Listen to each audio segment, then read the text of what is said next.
Good morning, ladies and gentlemen. Welcome to the only YouTube channel that never has and never will pull any punches. Well, it's been another rotten day. I'm actually shooting this last night, so a little bit of this information might be a few hours old. I'm sorry about that. But today I'm going to break my pattern and go over a topic that I've covered previously, namely the riots surrounding this George Floyd thing. They are being called protests in the media. They are not protests. There are some people protesting, but the vast majority of these people are lawless rioters and looters. They have no respect for the law. None. These people have seized on a single incident involving 4 police officers and a black man. The officer responsible for his death has been arrested and he is facing murder and manslaughter charges. He's going to go to trial and it's almost certain he will be convicted. What more do you want? The cop did something reprehensible. He will be punished for it. It wasn't swept under the rug. What is your justification? There is none. And the police presence. I live in one of the outskirts of Chicago, and I'm seeing what's going on right now in Chicago. The police are present. They have lines blocking off certain streets. Protesters are burning cop cars, breaking windows, stealing things, and everybody knows it. One reporter said that he saw this guy in a BMW come up, rob a liquor store, load his car up, and take off. I mean, everybody knows what's going on. It's not hidden. The police are doing essentially nothing. In Minneapolis, I heard that they're arresting people because of curfew.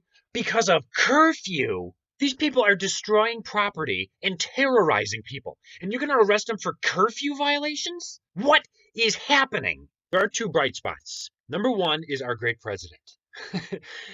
In a series of tweets recently, he has been extremely vocal in getting state governors to crack down on these riots. He said the National Guard should have been activated a long time ago. These people are crossing state lines. These people are not spontaneous protesters.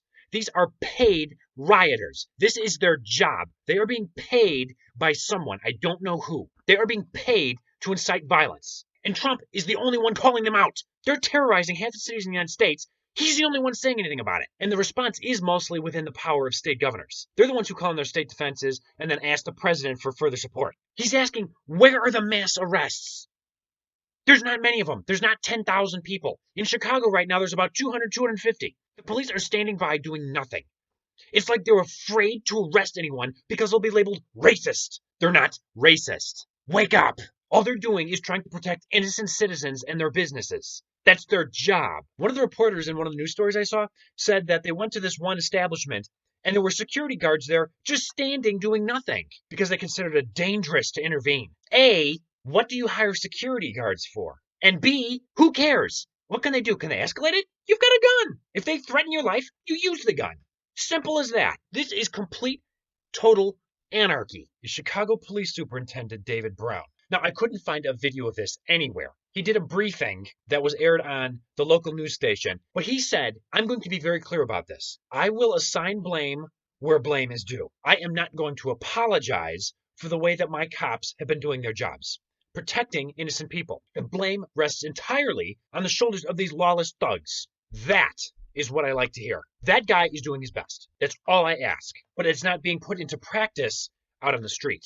Normally, I have no pity for people who live in the city. I've been in the city and I've never felt safe. So normally, whatever happens in the city stays in the city, and I'm good with it. I mean, if you want to take the risks, that's your decision. I live in a suburb about 30 to 40 minutes from downtown Chicago. Very little crime here, ever. And I like the suburbs. However, what motivated me to do a recap of what I covered, 2 days ago, to go over the George Floyd thing again, a call came in from the police department saying that a Best Buy was reportedly looted 5 miles from my house. They were suggesting I stay in my house to be safe. First of all, this is America. I make my own decisions. If you think that protesters 5 miles from my house is going to keep me at home, you're insane. How did something that happened in Minneapolis first spread throughout the entire country and then come into the suburbs?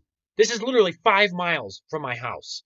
A Best Buy is being looted 25 miles out of the city center. That is just beyond comprehension to me. Why are they not putting these people away, giving them the maximum sentence? You torch a car, you get, 5 years? I have no idea. How are these people getting away with it? Unless we make a bold statement and hold these people accountable, no quarter given, they're going to continue doing this. What are we, a third world country? Are we ruled by gangs? The gangs go around terrorizing us. Just ordinary citizens. No, this is America. We have law and order here. And law and order is not being upheld. Ladies and gentlemen, things are getting really crazy out there. So please continue to pray for this country. If you like the content, please feel free to subscribe. If you didn't like the content, please leave a comment down below and we can have a discussion about it. Thank you for attention. I hope you and your loved ones remain safe, and God bless.